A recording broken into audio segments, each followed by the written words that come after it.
Okay, so our final session. This is the last session of our inaugural Hybrid Schools Conference. We had sessions today on curriculum and funding and governance. We heard about how accreditation and state policy can affect your schools. We heard a lot of stories about schools from all over the country with all kinds of different models and arrangements. I think we all know that these schools were around before COVID, but COVID really accelerated things for a lot of schools. And really increased awareness about them among a lot more people. So because of COVID, a lot more schools sprang up or became more popular, including hybrid schools. I think one reason hybrid schools have been able to experiment and be creative and flourish over the past, say, 15 years is partly because they were so under the radar. Like, people didn't know about them, and so they left you alone, right? No one was bothering you too much. But that's not quite as much of an option anymore. So there are opportunities and threats, right? There are opportunities because more people are aware of hybrid schools. They're becoming more willing to try them out for their own kids. They're seeing other kids go through them and be fine, and it all works out. Families like them. But there are also threats because legislators and regulators have a tendency to try to pin things down and define them and categorize them in ways that they already understand whether your schools fit or not. And so the purpose of this session is to hear from some people who have a lot of experience and can make some educated guesses about what might or should happen next in this hybrid school and micro school world. So they're going to talk about questions like, where do hybrid schools go from here? What should supporters of these kinds of things expect? What should they do? And so to talk about these questions from a few different angles, we have Carrie McDonald from FEE. FEE is the Foundation for Economic Education that is based here in Atlanta. One of FEE's catchphrases is change doesn't begin with politics, it starts with you. So it seems like FEE and most of this room are a perfect fit. FEE does a lot with Kennesaw State and we appreciate them a lot. And then we have Mike Mcshane from EdChoice. EdChoice is the great proponent of educational freedom for families and for schools. And it's the legacy foundation of Nobel laureate economist Milton Friedman. My colleague Ben Scafferty is a Friedman Fellow with EdChoice. So we really, really appreciate EdChoice's support of our research and their generous support of this conference. And then we have Patrick Reilly from the Cardinal Newman Society. The great Cardinal Newman Society works to serve the needs of Catholic families and educators and to promote and defend faithful Catholic education. It seems to me that the Cardinal Newman Society wants Catholic schools to be good and to be Catholic and to be available to families who want them. So this is an all-star group, and I was really happy that each one of them accepted the invitation to be on this closing panel. So we'll start with Carrie, and then they can each talk, and then we'll have time for a conversation and questions. So first, Carrie, where do you think all of this is headed? Well, I think that the future is bright, and I think it's bright because of all of the incredible work that everyone in this room is doing. So I'm optimistic for the future. And I've been talking about the last couple of years of profound education transformation that's really been driven by what I call the 3 E's: empowerment, exit, and entrepreneurship, right? Parents began to be re-empowered in the spring of 2020 with school closures and seeing what was actually happening in their children's schools. Then they began to exit in droves. We saw homeschooling numbers skyrocket in 2020 and continuing now. Of course, the Associated Press coming out just a couple of weeks ago with new data suggesting that we're not quite at the level of homeschooling we were last year, but we're still well above pre-pandemic levels. The growth of pandemic pods and microschools and the hybrid school work, more acceleration, I think, as Eric said, of work that was already being done prior to that, more interest in that. So there's been a lot of disruption, and with that has come so much opportunity. And I think back to a time that was sort of similar in terms of cultural, social education disruption, and that would have been 2005 in the wake of Hurricane Katrina, when, of course, the city of New Orleans was devastated. And from that disruption and devastation, the city, as I think most of you in this room know, went to a nearly all charter school model. So they went away from district schools into charter schools that would allow for more choice and autonomy and more privately run organizations. But I would say that today's disruption brought about by the pandemic response is so much more vast than that and will have much more profound impacts than even that did. And I think it's really for three reasons. One, if we think about what happened in the wake of Hurricane Katrina in New Orleans, it was still top-down reforms led by education activists, right? I mean, it was the state of Louisiana taking over the city and doing with it what they wanted. So it was really still centralized reform, and of course, charter schools are still public schools. Today, there's much more bottom-up reform, bottom-up change, decentralized change, driven by parents who created pandemic pods out of desperation or out of a need to create a solution for their children and those in their communities. And it's being driven by educators who are dissatisfied with what's happening in their schools and want to do something different, and it's being driven by entrepreneurs. So it's much more spontaneous, much more decentralized, much more individualized today. The other thing, of course, is the change that's happened now is being driven almost entirely, I would say, by the private sector. So unlike the charter school revolution in New Orleans, this is, mostly private schools, pandemic pods, homeschooling, hybrid schools that are driving a lot of this transformation, again, driven by individuals. And it's, of course, a much larger scale. So this COVID response impacted everybody nationally, globally, every family was affected. And so because of that, there's just much more room for that kind of change. And so I've been sort of documenting some of what's happened over the past couple of years, and I think it informs where we're going. I talked earlier in my panel about policy and where I think we're going in terms of policy, and I think it's really encouraging education entrepreneurship. So, from a policy perspective, we're spending a lot of time focused on school choice. One of the things I said in my panel is that school choice can be really contentious for a lot of people in a lot of different ways, but education entrepreneurship isn't. I've found that people are really supportive of education entrepreneurship, and so what can we do at a policy level to encourage education entrepreneurship and innovation? And I think part of that involves telling stories, and that's I think what's, again, great about this conference is what have people been experiencing. So one of the education entrepreneurs who I highlighted recently in my weekly Liberated podcast was a woman named Jill Perez. Jill has been a teacher for 20 years. She started off her career in public schools and then shifted into being a supervisor of student teachers at the college level in a nearby university where she lives in New Jersey. And when COVID hit and school shutdowns began, she created a pandemic pod for her kids to continue that learning, get together with some other families, have some social interaction and so on. It was extremely popular. So when COVID policies were going to continue this past fall in schools, a lot of families were upset. They didn't want their kids going back into those schools. They wanted something like a pod, but maybe something a little more established. So she got a lease on a building and opened up about 50 kids this past fall in a learning center in New Jersey that runs on a private membership association model, providing maximum autonomy and freedom, and families can go part-time or up to full-time. She's so successful, and the program is growing so much that she recently purchased a building and continues to expand. And she's hiring teachers who are clamoring to work there. She said a lot of her teachers are coming from New York.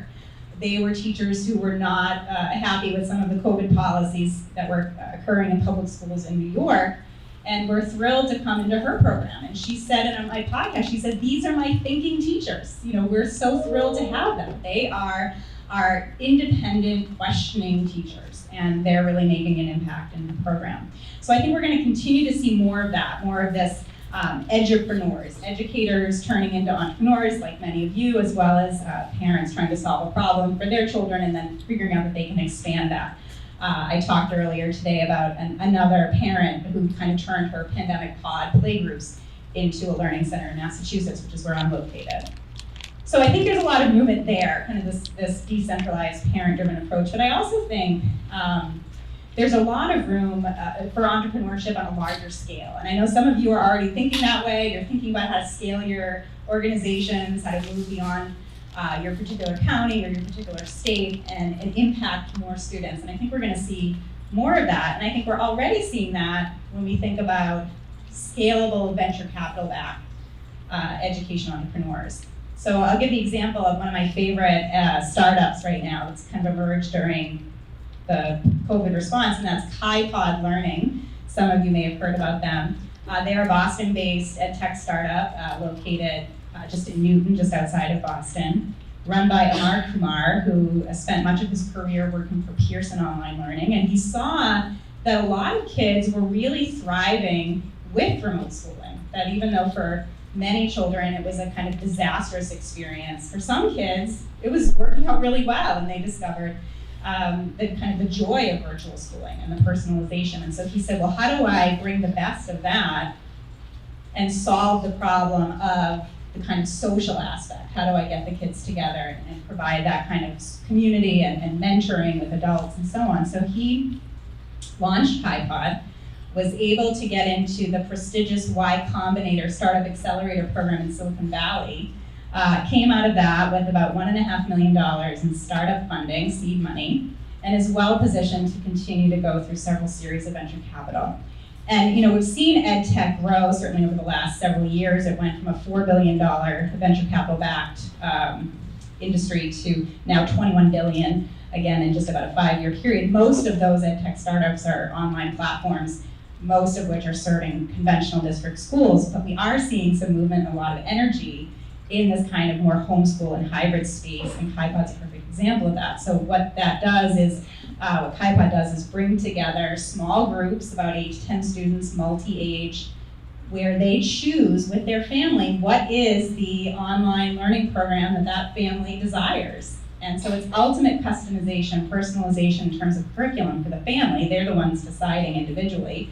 And it could range from public virtual charter school or public charter school in a state that's no cost to the family, all the way to a faith-based online curriculum. So it really can be whatever the family wants, but they come together in a physical commercial space, small storefront, with an adult guide and again, multiple students in the group, and work together on their curriculum, personalized to them, with that social interaction. So they're expanding nationwide. They've done their pilot programs and are expanding to several other states. And in some of their locations, it only costs about $25 a day for families to attend, plus whatever cost of their curriculum. But again, if they're doing a virtual charter school or something like that, it could be free to the user. So I'm excited by that. I'm excited by kind of the micro entrepreneurship that we're seeing, as well as some of these examples of macro entrepreneurship that are trying to solve that problem of kind of the best of online learning with the community and social components. And again, like some of these other hybrid schools, Kipod runs on a part-time or a full-time model. So it's similar to these other hybrid schools where it's customized for the family. So I really see the future going in this direction. I think, not only have we seen hybrid schools work and become more popular, but as hybrid work still seems like it's going to stay. I think that there's going to be a continued emphasis on flexible work schedules and remote work. The more that parents have freedom and flexibility in their own work lives, the more they're going to want to grant that same freedom and flexibility to their children in their learning. So I think that this is really, we're just at the cusp of this. And like I said, the last couple of years have been defined by empowerment, exit, and entrepreneurship. Now I think we're going to continue to see that loop. So now we're going to see entrepreneurship leading to exit, leading to empowerment, and the cycle will continue. And that's thanks to all of the work that you're doing, and hopefully from a policy perspective, we can continue to pave the way to make it easier for education entrepreneurs to start new learning models.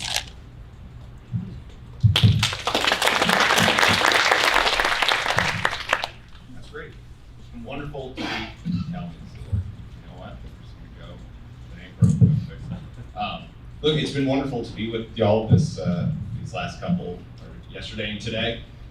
And it's great to get the prompt of what will the future hold, because by the time the future happens, anything that I say, we won't be together anymore. I can kind of say anything and get away with it. Like, I don't know, we're gonna sprout wings and fly, or I don't know. giant meteor is going to hit. I don't know. Anyway, so what I was thinking in taking this question is, rather than trying to make predictions about the future, because if anything, the last couple of years have shown making predictions about the future is kind of a fool's errand at times.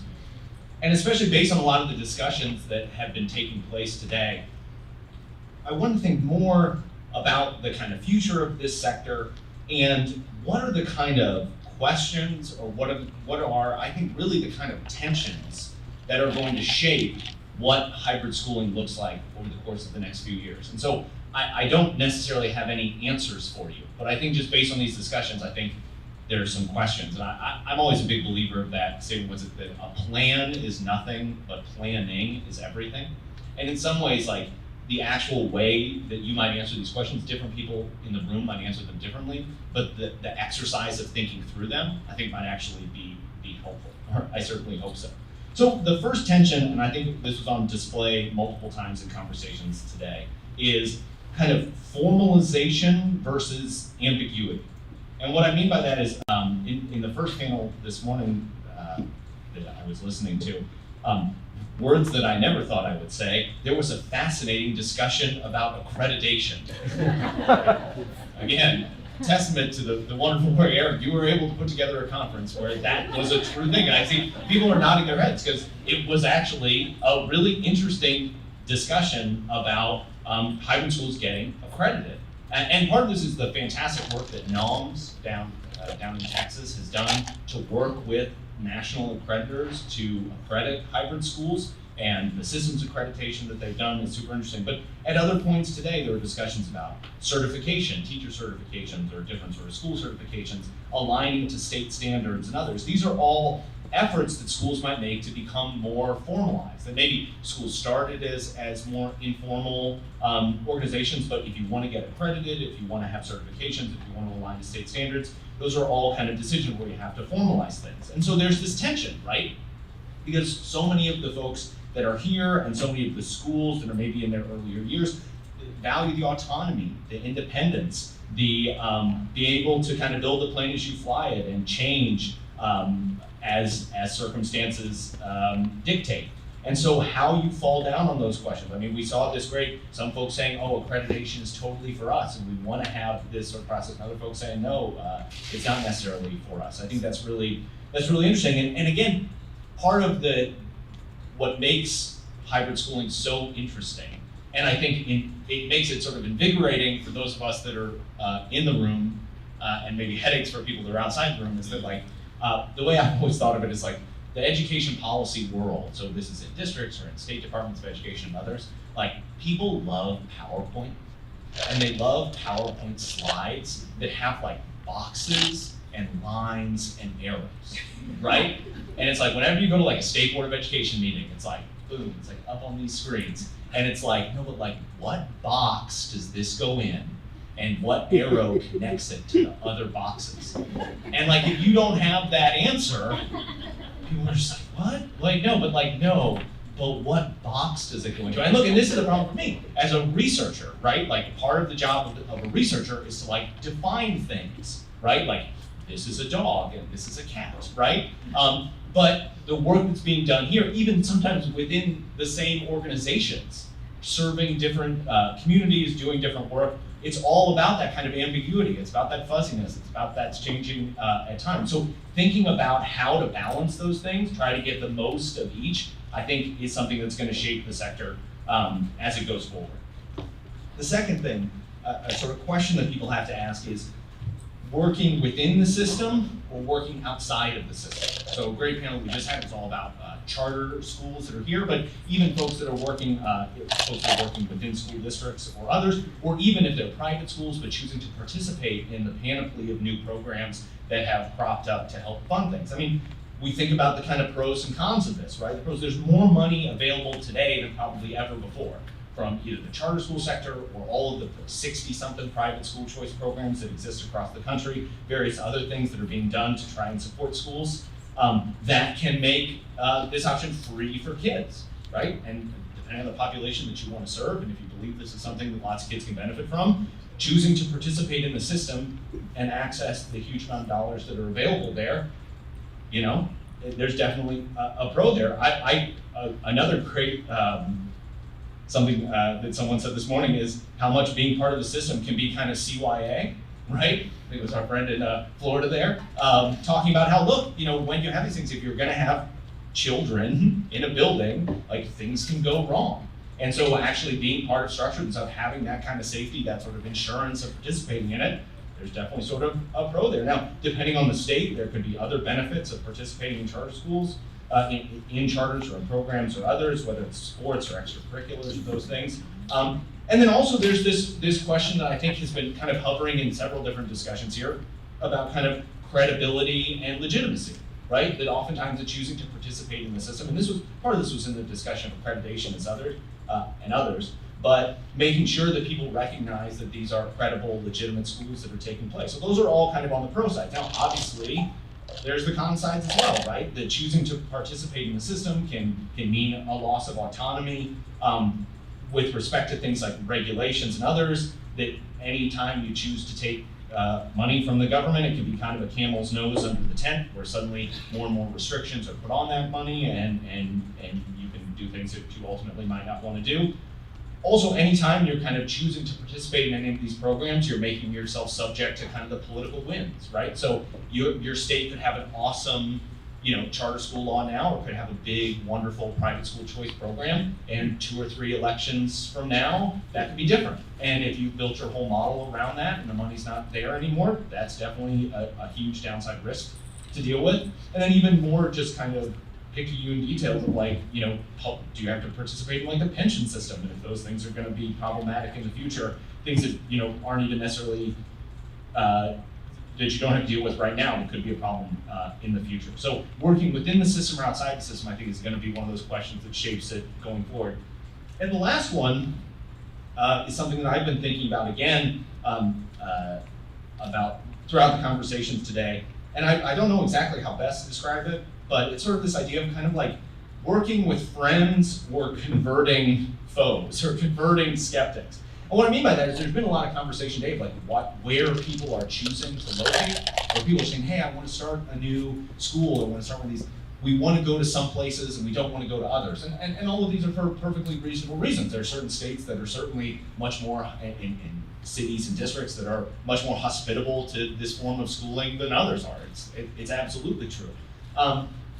But what is that? That can lead to this weird kind of like supply and demand mismatch, right? Where like all of these folks are flooding into the same places, which ratchets up the competition that you have for yourself and leaves huge swaths of the country without necessarily these things. And it was interesting because the last panel that I was just in was all about California, right? Which I think maybe some people, if your first thing, like, where's a place where you think hybrid schooling would thrive? California might not be, if you didn't know anything about it, you might not say like, well, California probably would be one of those hostile places. Well, we just had charter school leaders who are educating tens of thousands of kids in hybrid schools. So, and that fact made me kind of rewind on that of maybe in the short term, sure, that there are certain states that are easier to operate in than others, but as we think of the sector over the medium or longer term, just choosing to go to places that are friendly, might not bode well. Part of this could be that time needs to be invested in states trying to convert skeptical people.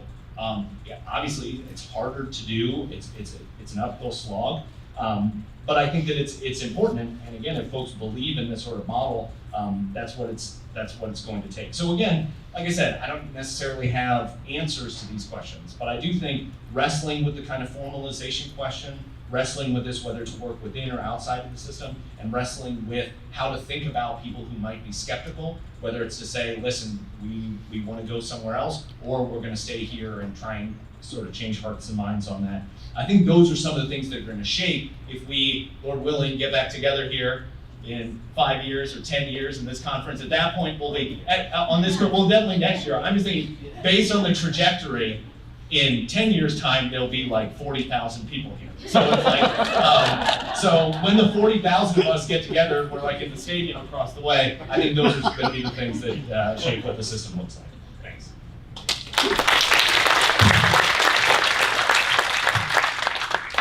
Well, thank you. This has just been so good, this whole event. And since I'm the last speaker, I just want to make sure we don't end without just thanking you, Eric, and your entire team.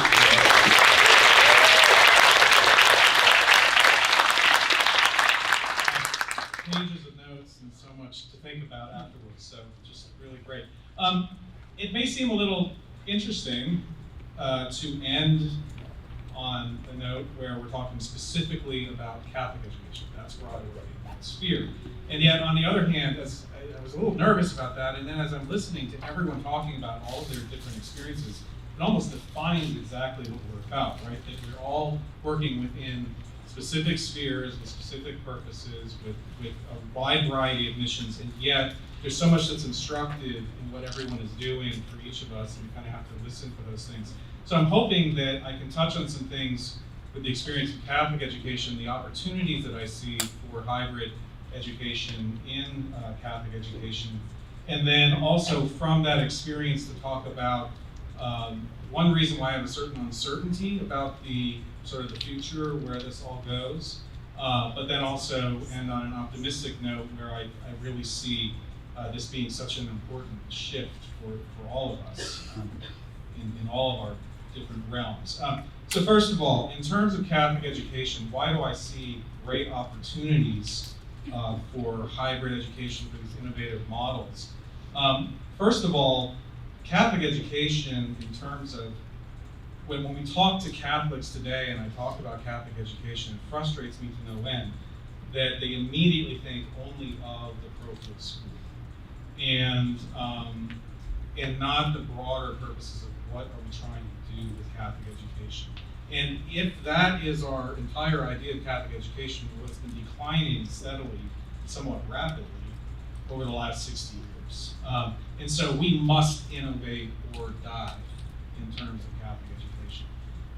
Why do I see opportunities? Number one, and we have seen a lot of innovation happening. We've seen dramatic growth of homeschooling, number of hybrid options, independent schools, where lay people are starting up schools that are in many ways more faithfully Catholic than some of the other schools, but we're also seeing great innovation and renewal within many of the parochial schools. And those that are doing that are actually doing very well. So it's not the death of the model per se. I'll get back to that. But then secondly, we are seeing, specifically with parish-based parochial schools, a dramatic decline. And so you've probably seen the headlines over the last few years, perhaps. The Wall Street Journal, May 10th, had a headline, Catholic schools are losing students at record rates and hundreds are closing. So it was raising this huge alarm about how Catholic education is collapsing, particularly under COVID. June 14th, 1 month later, if you start to look at the local papers, this is in Evanston, Indiana, but said, pandemic fuels growth of private and parochial schools. What's going on here? And then the Boston Chronicle in June also. Enrollment in Catholic schools increased significantly during the pandemic to get students back to in-person learning. What's going on? Was it all fake news? Well, but a lot of it's how you look at it. And so in the 2 years under COVID, we saw a net 2.8% decline in Catholic schools. There was, however, in the 10 largest urban dioceses, there was a 5.3% decline. And so a lot of this is happening in the really big urban dioceses. In 2020-21 school year, there was a 6.4% decline in enrollment in Catholic schools, which was the largest one-year decline in Catholic schools in the last 50 years. And then the next year, 2021-22, there was a 3.8% increase, which is the largest increase that Catholic schools have ever seen in the last 50 years. It's almost entirely happening in elementary education. The secondary schools actually, it slipped a little bit, but not so bad. And interestingly, what's not reported very often is that it's largely a factor of pre-K education. Both the drop and the rise. Nearly half of the decline in enrollment in Catholic education in 2020-21, when COVID really hit, nearly half of that number was pre-K. And then the next year, nearly 2/3 of the gain was pre-K. And so it's not as dramatic that we're seeing throughout the rest of Catholic schools. However, significant enough. What's really important is the big picture. Since 1959 was the heyday for Catholic parochial schools. There were 5.3 million children in Catholic schools. As of 2021, there are 1.7 million. It's a 68% loss over 6 decades. So that's more than a 2/3 loss. If McDonald's suffered that kind of loss, right, its investors would be selling off what's left of their burger machines. Probably wouldn't be such a bad idea. Obviously, we don't do Catholic education. We have one investor, and we think he still wants us to keep going. And so, there are other reasons to do it. The decline in the schools is entirely in parochial model schools, the parish model schools. In the last 20 years, in just 2 decades, the number of parish or inter-parish schools has declined 60% in just 2 decades, from about 6,500 to about 3,900. And there's been almost no change in private Catholic schools, most of them high schools, or in schools run by religious orders or whatever. It's the parish schools. And so you really have to buckle this down. Now, so a lot of the problem seems to be related to a particular model, which says a lot about the opportunity for getting innovative and figuring out why do some of the other models work, and then how can we engage in new models. But there's a lot more to it than even the model that we get to next. But so we at the Cardinal Newman Society, we are concerned about Catholic education in the sense that we want, as Catholics, we want young people formed and raised in the faith. And it's not just about faith, it's about that integration with all learning, faith, and reason. And so we sort of use the motto that every Catholic child deserves a Catholic education. And that's how we should be becoming a Catholic education. How are we going to make sure that everyone gets it? And if they're being shut out because of cost or some other obstacle, then that's a problem. Now, my second point in terms of the long-term success of hybrid schools, and I think this is where some of the lesson comes through, that the decline of Catholic education cannot in any way be attributed entirely to the model, or even to cost, which has been a huge burden for a lot of families. But a lot of it is mission. A lot of it are the problems that have happened in terms of secularization and identity and all these other things. And a lot of it is in terms of the fact that a lot of Catholic schools for the last 50 years stopped being very Catholic.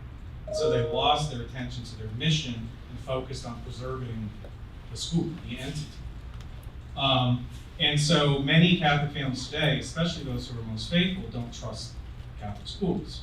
And so they're not serving the needs of those Catholic families. Some schools are doing well. They've renewed their Catholic identity. They've adopted a more classical model, and they're actually doing well with enrollment. What I heard today with a lot of the talks about the hybrid schools is that what's driving much of the change and what's driving most people to adopt this kind of model is not the model itself. It's mission. It's what are we trying to do? We want our kids to get this kind of formation. This is what families need. We can't do it this way, let's find another way to do it. It's not being beholden to any particular model, it's just finding a new way of doing it. And so restoring education, cultivating what St. John Henry Newman, our patron, referred to as the philosophical habit of the mind, being able to rise above just straight information, ascending above experience and information to actually leading to universal truths. Integral formation of the whole person, not just the intellect, but also social, moral, physical. A renewed respect for objective truth, which has been lost through much of our society and certainly in education. So not just learning how, not just being open to seeking truth, but actually being willing to hold on to it once we find it, and being willing to teach it as truth and being confident in doing that. And then for Catholics, obviously, that means fidelity to what we believe is true in terms of revelation. And so better catechesis, sacramental life, integrating the faith throughout the curriculum. It seems to me that the long-term success of a hybrid model depends on not getting too focused entirely on the model. Right? This is the failure that Catholic schools are experiencing right now. We're so devoted to one particular thing that worked really well for a lot of Catholic immigrants coming in. We talked about Horace Mann earlier, and how public schools at the time seemed like they were really not good for Catholic students, and so they developed the Catholic schools, and there are reasons for it. But today, it doesn't seem to be serving the needs of most Catholic families, and so we need this kind of innovation and need to be open to it because we're focused on the mission. And so that's where, there's a little uncertainty to me in terms of the future of hybrid models, simply because things can change, and we need to be careful not to become so devoted to the hybrid model as if that's the only way. We should never lock onto one model. We should use what's best for us under the current circumstances and always be hearing what parents and families need.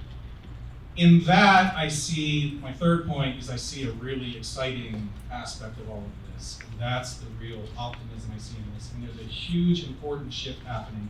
It's not just about models, and it's not just about particular schools, but it's about this idea of parents reasserting responsibility for education, reasserting responsibility fundamentally for our own kids.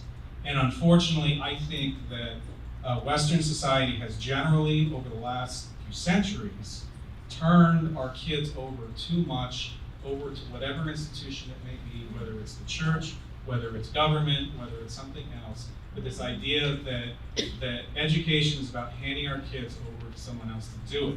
And I think of the analogy of healthcare, of medical care. Okay, we don't give our kids to a doctor to make them healthy. We don't say, here, you make my kids healthy.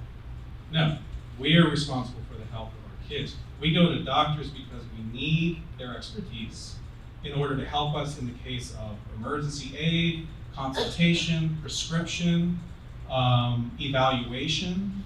But most important to our kids' health is what's happening at home and the types of habits that we're instilling and the type of environment we provide, what they eat, how much exercise they get, volunteers, coaches, other people. We should be looking at education the same way.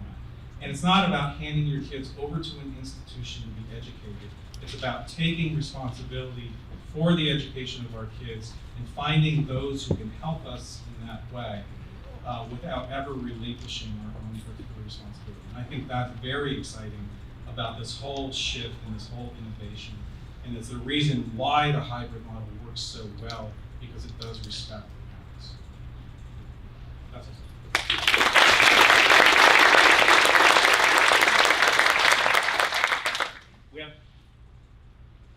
We have time for questions. I'll just go. So, question for you guys. When I look around the room, it's very white.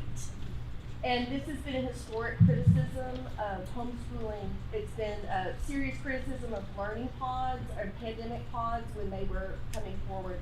So for the future of this movement, what do you see? Do you see this as a concern? And how can we equip more diverse participation as in leadership? I assume that participation in these schools is more diverse than this what's in this room, but curious what the future looks like for that. Sure.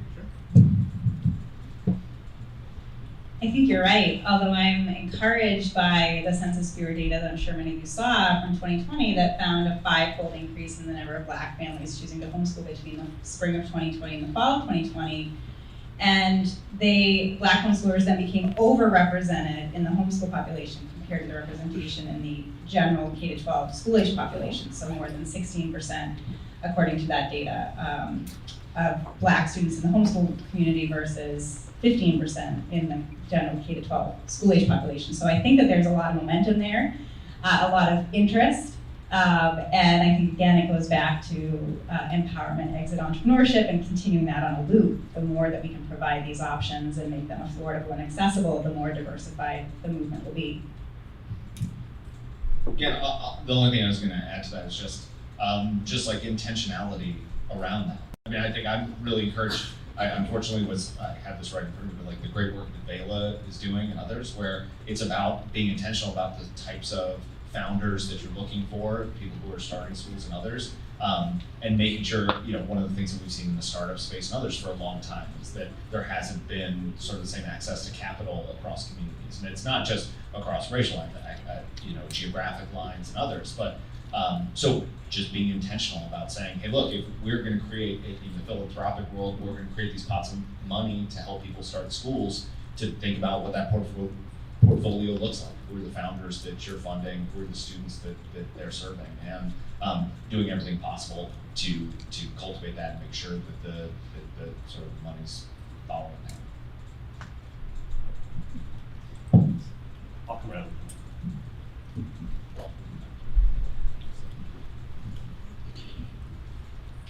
My question's for Patrick. I'm Catholic and I live in Western PA, and I've talked to people in both Erie and Pittsburgh Diocese trying to get them to adopt, open classes for homeschoolers and homeschooler, and they just don't seem at all interested. Do you do outreach to dioceses and parishes? Do you know if there's any? I know Father Sirico in Grand Rapids, he told me about his Sacred Heart Academy and the growth that they've had from doing that. So it seems like it's a way for parishes to revitalize their schools that are currently closed or dwindling. So it's a win-win, because then it also helps the Catholic families who maybe don't want their kids in public school but can't afford full-time Catholic schools. So I don't see why they wouldn't embrace it, but they don't seem to be. Yeah, it's culture, right? It's culture, and for a lot of Catholics, especially, part of just the nature of our faith is being very attentive to what the church says and believing the authority of the church, and so that gets wrapped into, well, Father can do this better, but that doesn't necessarily compute, right? That Father can educate my kids better than I can. Father can certainly help me better understand my faith and integrate that into it. And so I think a lot of it is, and we just had that great, wonderful success in Catholic education. So as I said, when we talk about Catholic education, most people immediately think about schools, they lament the fact that they've died, and we hear from a lot of people, including bishops, this sort of fatalism, just, well, that day's passed, as if there's not a new way to be doing it. And so this is what we at the Cardinal Newman Society are trying to do, is to change the outlook on Catholic education, that it's not about a particular school, a particular model, a particular system. It's not even about control, right? It's about forming our kids in the faith and integrating that, faith and reason, and integrating that throughout their formation. And that's something we can't just say, oh, well, that day is past. No, our kids are here today. So how do we find a way to do that? So at the Newman Society, what we're doing is trying to, we work with a lot of the superintendents in the schools, superintendents of Catholic schools, and then the bishops in the diocese, and trying to work with them on the top level and trying to re-understand and reimagine all this. It's a very difficult project. One of the things that we realize is when you just look at the demographics, the vast, vast majority of Catholic adults today have not experienced good Catholic education ever. They either went to bad Catholic schools that weren't doing it very well, or increasingly they've not gone to Catholic schools at all. And so to try to get that back is difficult. So on the other hand, I have the privilege of working with my wife's program, Kipod Learning, which is Catholic hybrid school. I teach classes for them, and so I'm able to see that and see how it works, and able to bring that into every time I talk about Catholic education. I bring in that particular experience and hope that more people see how exciting it is.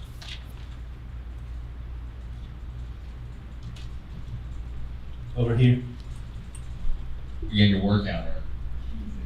I've been sitting around all day. It's fun. First, thank you, Eric, so much for putting this together.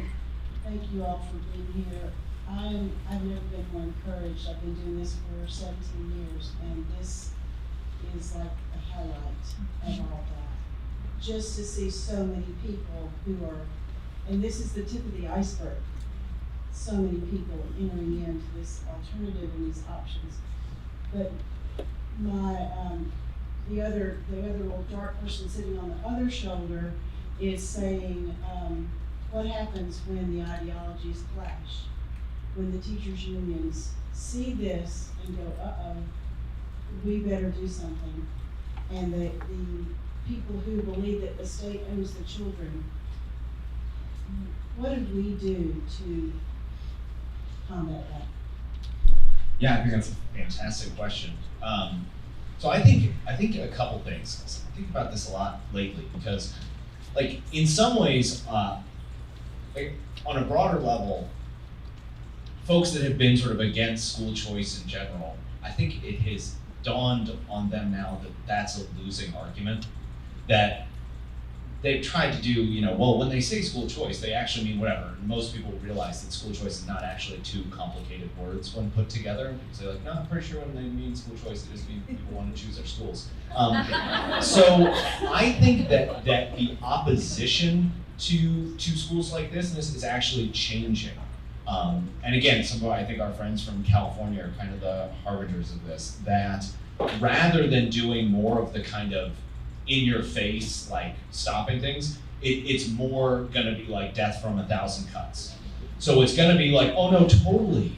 Like, this is great. Like, we're so supportive of what you're doing. You just need to add this like little regulation that says X, right? That says your local school district, if they can prove that like $1 that should have gone to them or should have gone to them didn't, we can, not renew your charter or whatever. I think that's where things are going in the future. So I think if I'm right on that one, and even if I'm not, and they're going to keep the old school way, I think two things are super important. The first one is obviously working together, in the sense that it's like so cool, the people that are here that are doing different things. Like I said, some of those tensions that you're navigating. Some want to work in the system, some want to work outside the system, and others. But to those kind of forces of the status quo, you're all the same, right? So everyone thinks that their school or their worldview is you're a special snowflake. Like, we're actually super different than that school. But in that way, it's like, no, you're all the same. So recognizing that and saying, like, listen, we may disagree on things and we may say, well, like, we have to work together, because if they can kind of divide and pick people apart and sow division between these people, like, well, no, actually, like, you guys should fight each other and then they don't have to fight you. So I think that's the first one, is working together. Then the second one is a recognition that in many of these cases, things like legislative battles and others, that's not the end. That's like what did Churchill say? It's not like the end, it's not even the end of the beginning, or it's not the beginning of the end, it's just the end of the beginning, right? So much stuff is done now. A law may be passed that y'all love and that you brought kids to the Capitol to like lobby for or whatever. And then during the rulemaking process, it's done in like maybe a public meeting, but no one knows it's happening, so like no one's there other than like lobbyists. That's when all that stuff gets put in there. And before you know it, you're like, wait a second, I thought this law was passed that set us up. Oh, no, but when the regs were written, we realized that it made that happen. So unfortunately, what I think that's also gonna mean is this, just like this vigilance that's gonna have to happen. And it's so tough because it's, y'all are running schools and you are educating kids and you have to do this at the same time. And unlike some superintendents who I don't know how they're able to spend so much time at state capitals, but they can drive their government cars there, but whatever. I don't know how that works. But anyway, so I mean, I think that's something. Part of that is working together and identifying the people that can do that. And again, I wish I had like an easier thing, like you can do X, Y, Z, but part of it is actually knowing where some of these things are happening and being vigilant towards that. So I can't remember the last time I took a taxi, but I take an Uber and a Lyft several times a week. And I think we're in that moment, right? That I think that we're just going to disrupt the conventional government-run system. And we're at that point at the moment. We were just talking about this earlier today at my breakfast table about this. And I think we're at this early adoption moment when, Uber and Lyft just come on the scene and there's a few people finding this to be interesting and word of mouth, and it grows and grows. And by the time it catches up to regulated taxis and so on, it's too big to fail. And I think that that's really where we're at. So I'm still on the optimistic side there.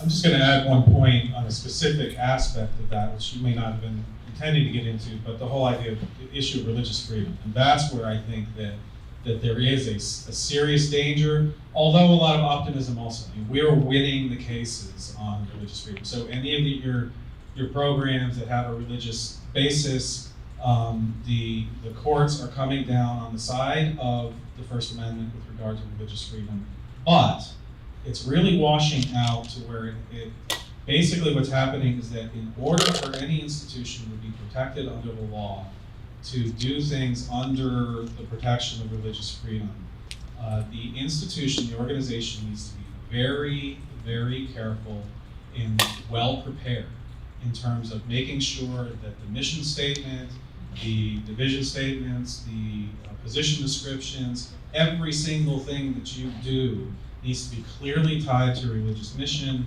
and it needs to even be explained why. We do this because we're whatever religion it is, and this is why.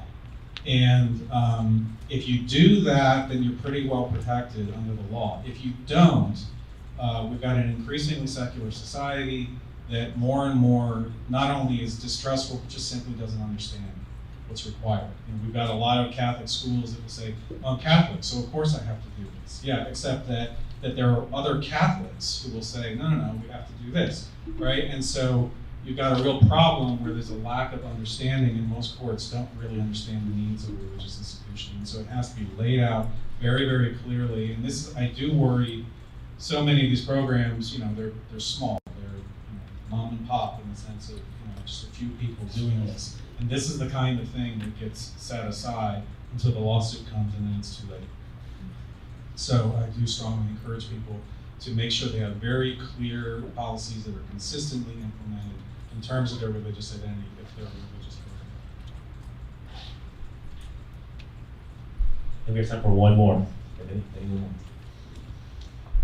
While I make my way up. Martha. I'm sorry if this sounds like I'm being a troublemaker, but to me the biggest thing that we need to do is not only, besides keeping up these amazing efforts, and to keep up the creative and positive energy that's in this room. We need to shine the light on the fact that the school district system in this nation is the most segregated institution in the United States, bar none.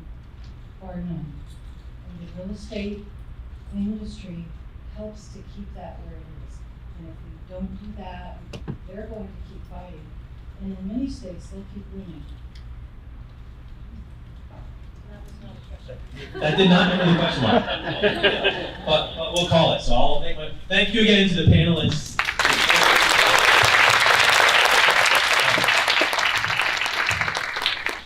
So I have just a few closing things, a few closing notes to lay out here. First, thanks again to everybody for coming. This has been great. Thanks to everyone first in the Education Economics Center, which sort of houses the Hybrid Schools Project.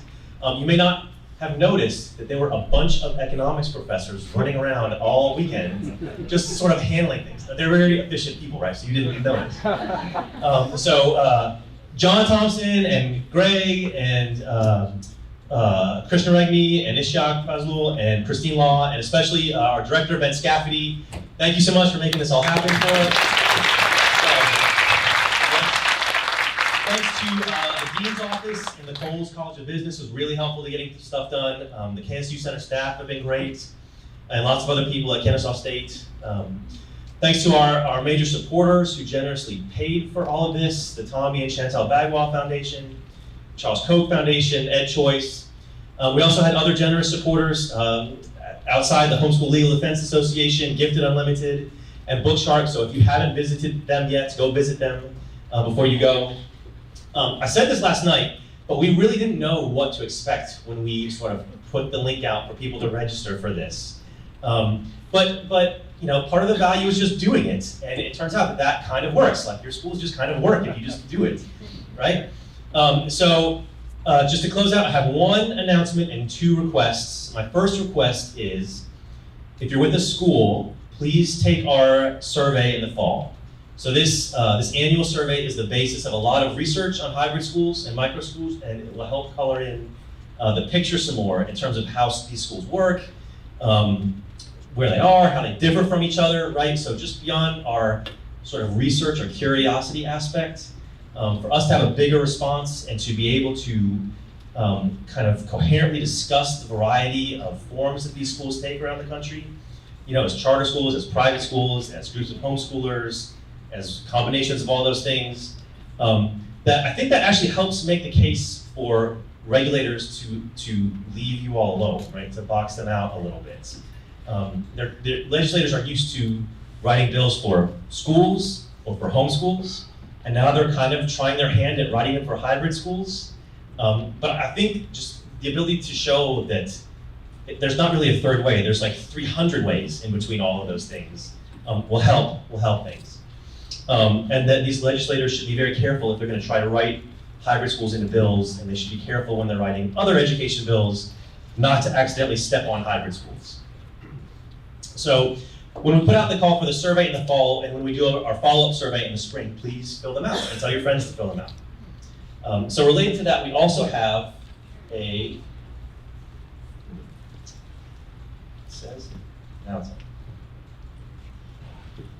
also have a survey for this conference. So if you'll click on the QR code, it'll ask you to answer some questions about how we can do things better next year. If you don't want to deal with the QR code, that link beneath it will also take you to the survey. So please fill that out before you go. My announcement is that we're going to theme the conference next year. We're going to do it again next year. Yay.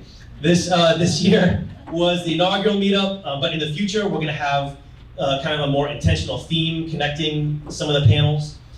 So next year's theme is going to be education entrepreneurship. We want to highlight the fact that hybrid schools and all their forms really are sort of entrepreneurial startup activities, right? So that means starting schools, but it also means services to help these schools run, new forms of curriculum and teacher training, policy entrepreneurship. So a lot of you think of yourselves probably as either teachers or administrators or parents, and you are all of those things. But I mean, just by the fact of running a little school, you're an entrepreneur too. You've got a little startup operation going too. So we definitely talked a lot about that aspect today. The fact is that these hybrid school founders are not sitting around waiting for the perfect bill to pass or the perfect school board to get elected. They're not waiting for some angel investor to show up before they do anything, right? You all are just going out and starting up schools, right? You don't need a shoe company to tell you to just do it. You're just doing it. And so next year we'll have panels on lots of topics still, but that entrepreneurial spirit is something we're going to highlight next year. And so then my last request is this.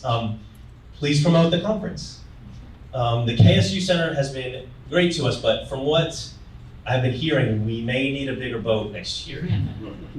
So we'll open registration early in 2023. So please keep up with our website, which is gone. It's right there at the top, right here. So we'll be posting research and articles and videos more often. In fact, we have a research project on hybrid school teachers that will come out later this summer if John Thompson and I can have time to get to work on it. And please fill out the conference survey, give us suggestions, but mostly please come back.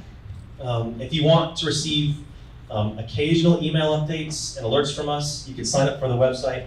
I'll send you one more email with a link about how to do that, and I promise I will not blow up your email inboxes with that newsletter like I have in the past couple of weeks over this conference. So you'll get occasional notices from us. Please tell your hybrid school friends and your micro school friends to come too. So thanks to our generous funders, the panelists, speakers, to all of you all. I think this was a great conference. I learned a lot. Hope you guys did. Have safe travels. And thank you.